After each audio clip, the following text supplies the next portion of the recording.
বর্তমান সময়ে বাংলাদেশ এবং ইন্ডিয়ার মধ্যে এমন এক উত্তেজনা চলতেছে যার ফলে যে কোনো সময় এই দুটি দেশের মধ্যে যুদ্ধ লেগে যেতে পারে। একদিকে বাংলাদেশ যা যে কোনো পরিস্থিতি মোকাবেলার জন্য প্রস্তুত রয়েছে, অন্যদিকে ইন্ডিয়া নানান ধরনের ভুয়া তথ্য প্রচার করে সাধারণ মানুষের ভিতর উত্তেজনা সৃষ্টি করতেছে এবং বাংলাদেশের পতাকা অবমাননা সহ বাংলাদেশকে নানান ধরনের হুমকি দিয়ে যাচ্ছে। এদিকে নিজ মাতৃভূমিকে রক্ষা করার জন্য বাংলাদেশের সমস্ত রাজনৈতিক দল একত্রিত হয়েছে। দেশ সার্বভৌমত্ব এবং অস্তিত্বের প্রশ্নে আমরা সবাই এক এবং যে কোনো পরিস্থিতি মোকাবেলা করার জন্য বাংলাদেশ সেনাবাহিনীর সাথে সাথে ছাত্র জনতা এবং সাধারণ জনগণও প্রস্তুত রয়েছে। অন্যদিকে ইন্ডিয়া তাদের নিজ দেশে অবস্থিত বাংলাদেশের সহকারী হাই কমিশনে আক্রমণ করে ভাঙচুর করে এবং বাংলাদেশের পতাকা পুড়ি ফেলা সহ বাংলাদেশকে নানানভাবে লাঞ্ছিত করে। এমন অবস্থায় সবার মনে একটাই প্রশ্ন, তাহলে কি বাংলাদেশ এবং ইন্ডিয়ার মধ্যে যুদ্ধ লেগেই যাবে? আর যদি যুদ্ধ লেগেই যায় তাহলে কে জিতবে? তাহলে চলুন জেনে নেওয়া যাক সামরিক শক্তিতে কোন দানব সবচেয়ে বেশি এগিয়ে। বাংলাদেশের মোট আয়তন হচ্ছে 1,48,460 বর্গ কিলোমিটার। বর্তমানে বাংলাদেশের জনসংখ্যা প্রায় 17,30,00,000। অপরদিকে ভারতের মোট আয়তন হচ্ছে 32,87,263 বর্গ কিলোমিটার। বর্তমানে ভারতের জনসংখ্যা প্রায় 145 কোটি। এবার আমরা এই দুটি দেশের মিলিটারি পাওয়ার সম্পর্কে জানব। বাংলাদেশ সেনাবাহিনী প্রতিষ্ঠিত হয় 1971 সালে। অপরদিকে ভারতের সেনাবাহিনী প্রতিষ্ঠিত হয় 1895 সালে। গ্লোবাল ফায়ার পাওয়ার 2024 সালের তথ্য অনুযায়ী বাংলাদেশ হচ্ছে বর্তমানে পৃথিবীর 37তম শক্তিশালী দেশ। অপরদিকে ভারত হচ্ছে বর্তমান পৃথিবীর 4তম শক্তিশালী দেশ।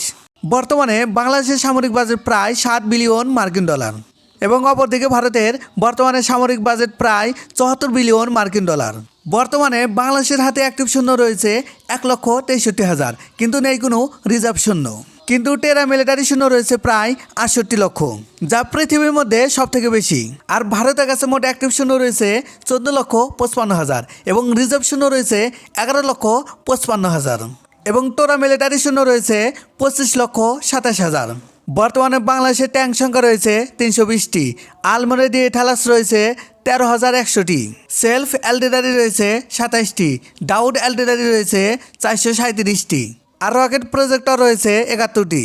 অপরদিকে ভারতের কাছে মোট ট্যাঙ্ক সংখ্যা রয়েছে 4,614টি, আলমোড়া টালস রয়েছে 1,51,248টি, সেলফ অ্যালটিলারি রয়েছে 140টি, ডাউড অ্যালটিলারি রয়েছে 32,243টি এবং রকেট প্রজেক্টর রয়েছে 700টি।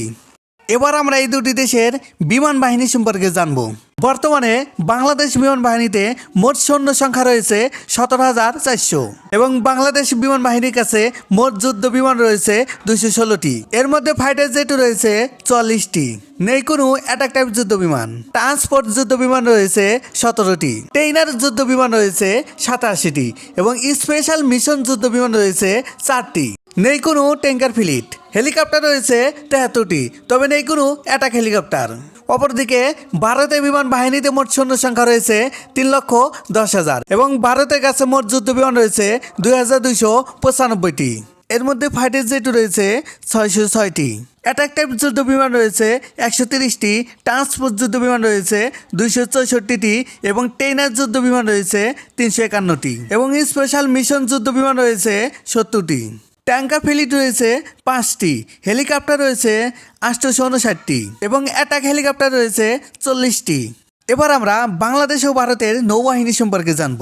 বর্তমানে বাংলাদেশ নৌবাহিনীতে মোট সৈন্য সংখ্যা রয়েছে 25,100 এবং বাংলাদেশ নৌবাহিনীর কাছে মোট যুদ্ধ জাহাজ রয়েছে 117টি, তবে এর মধ্যে নেই কোনো এয়ারক্রাফট ক্যারিয়ার, হেলিকপ্টার ক্যারিয়ার এবং ডেস্ট্রয়ার। ফ্রিগেট রয়েছে 7টি, পারভেজ রয়েছে 67টি এবং সাবমেরিন রয়েছে 2টি, পেট্রোল ভেসেল রয়েছে 55টি এবং মাইন অফিয়ার রয়েছে 5টি। অপরদিকে ভারতের নৌবাহিনীতে মোট সৈন্য সংখ্যা রয়েছে 1,42,000 এবং ভারতের নৌবাহিনীর কাছে মোট যুদ্ধ জাহাজ রয়েছে 294টি। এর মধ্যে এয়ারক্রাফট ক্যারিয়ার রয়েছে 2টি, নেই কোনো হেলিকপ্টার ক্যারিয়ার। স্টোরেজ রয়েছে 12টি, ফ্রিগেট রয়েছে 12টি, পারভেট রয়েছে 18টি এবং সাবমেরিন রয়েছে 18টি।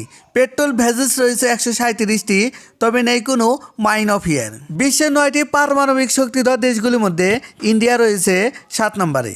তবে অপরদিকে বাংলাদেশ কখনো পারমাণবিক অস্ত্র তৈরি করার পরিকল্পনা পর্যন্তও করেনি। এ বিষয়ে যদি আপনার কোনো মতামত থাকে তাহলে অবশ্যই কমেন্ট করে জানাবেন।